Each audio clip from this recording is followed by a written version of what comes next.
Aujourd'hui, j'aimerais faire un résumé rapide de ce qui est appelé la théologie biblique.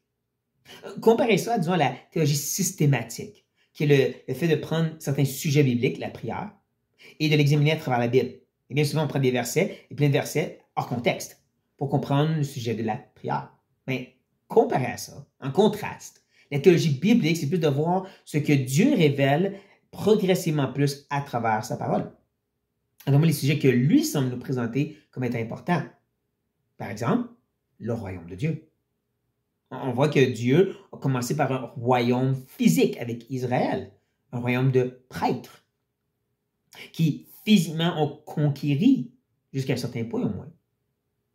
Mais ensuite, tu arrives à la nouvelle alliance, où que maintenant le royaume n'est plus juste physique avec un peuple, mais il est universel, invisible et pour tout le monde. Il se répand de nation en nation et c'est maintenant à propos de l'Évangile qui gagne les âmes. Pour que, ultimement, Christ revienne établir le royaume de Dieu, nouvelle terre, nouveau cieux, physiquement et spirituellement en même temps. Ou on pourrait même regarder l'idée de Dieu avec nous. Depuis le début, on voit que Dieu veut une relation avec son peuple, avec Ève. Mais ils ont péché. Donc Dieu s'est reculé. Sauf qu'en même temps, il a tendu la main. Par Abraham et sa descendants, il y a maintenant un peuple avec lequel il habite. Mais encore là, c'est voilé. De lieu très saint, dans le tabernacle, avec le tabernacle. Où est-ce que Dieu, justement, est là avec son peuple, par les lois, ils peuvent interagir avec lui, mais encore, voilé et caché. Jusqu'à temps que Jésus vient, lui qui est Dieu fait chair, Dieu qui est tabernaclé ou habité avec nous, mourant pour nos péchés, et par ceci, il fait en sorte que l'Esprit venait habiter en nous. Maintenant, on approche de l'idée que Dieu est avec nous.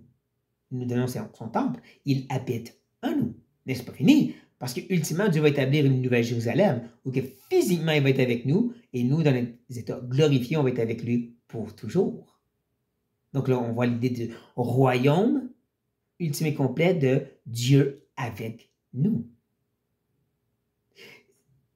Ce qui est ici bienfaisant de la théologie biblique, c'est que tu vois vraiment comment Dieu présente davantage et davantage ce qui est important pour lui. Quand je me dis que contrairement à la théologie systématique, on se concentre sur des sujets que nous trouvons intéressants et on prend soin des passages hors de contexte pour le comprendre. À la place, on laisse Dieu progressivement nous le montrer. Ça, je vous encourage. Prenez le temps. Lisez des livres sur ce sujet, la théologie biblique.